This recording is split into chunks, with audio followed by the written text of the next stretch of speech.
Guys, இது வந்து சித்தால பக்கத்தில் இருக்கிற சிவன்மலை. ஒரு கிட்டத்தட்ட ஒரு 20 மினிட்ஸ் ட்ரெக்கிங் பண்ணி மேலே வரா மாதிரி இருக்கும். கூகுள் மேப்பில் போயிட்டு சித்தாலப்பாக்கம் சிவன்மலை அப்படின்னு போட்டிங்கன்னா இந்த லொக்கேஷன் காட்டும். ஸோ கீழே காரோ பைக்கோ எடுத்துகிட்டு வந்தீங்கன்னா நாங்கள் விட்டுட்டு ஒரு ட்ரெக்கிங் மாதிரி வரணும். எப்படியும் ஒரு 20 மினிட்ஸ் ஆகும். சின்ன பசங்கன்னா மேபி ஒரு 15 மினிட்ஸில் ஏறிடுவாங்க. கொஞ்சம் பெரிய ஆள்னா ஒரு 20 to 25 மினிட்ஸ் ஆகும். ஏறினீங்கன்னா மேலே ஒரு சிவன் கோயில் இருக்குது, ப்ளஸ் ஒரு அழகான வியூ உங்களுக்கு கிடைக்கும். ஸோ எல்லோரும் வந்து இந்த பிளேஸ் எக்ஸ்ப்ளோர் பண்ணுங்கள். பாதை வந்து படிக்கட்டெலாம் போட்டிருக்காது, பாறைகள் மேலேயும் ஒத்தடி பாதை மாதிரி இருக்கும், அதில் தான் ஏறி வரா மாதிரி இருக்கும்.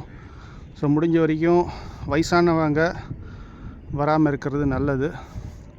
வயசானவங்க நான் மீன் பண்ணுறது ஒரு 50 வயசுக்கு மேலே உள்ள ஆட்கள், ஃபிசிக்கலாக ஃபிட்டாக இல்லாமல் இருக்கிற ஆட்கள் யாருமே வந்து வர தேவையில்லை.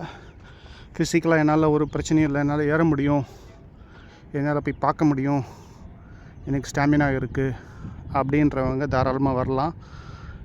ஓகே, ஸோ இதுதான் பிளேஸு.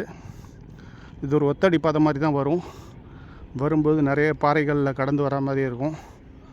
ஸோ முடிஞ்ச வரைக்கும் வந்து ஒரு ஈவினிங் ஒரு 5 o'clock வந்து ரிட்டர்ன் போகிற மாதிரி பார்த்துக்கோங்க. ரொம்ப லேட் நைட் ஆகிடுச்சு அப்படின்னா வந்து உங்களுக்கு ஒன்று பாறைகளில் வெளிச்சம் இருக்காது, ஏன்னா லைட் கிடையாது. ரெண்டாவது கொஞ்சம் கடினமாகவும் இருக்கும் இறங்குறதுக்கு.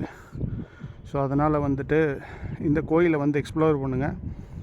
ஓகே, இதை விட இன்னும் பெட்டரான வீடியோஸ் வேணும் அப்படின்னா யூடியூப்பில் போயிட்டு சித்தாலப்பாக்கம் சிவன்மலை அப்படின்னு போட்டிங்கன்னா நிறைய வீடியோஸ் பார்க்கலாம். ஈவன் ட்ரோன் ஷாட்ஸ்லாம் கூட இருக்குது.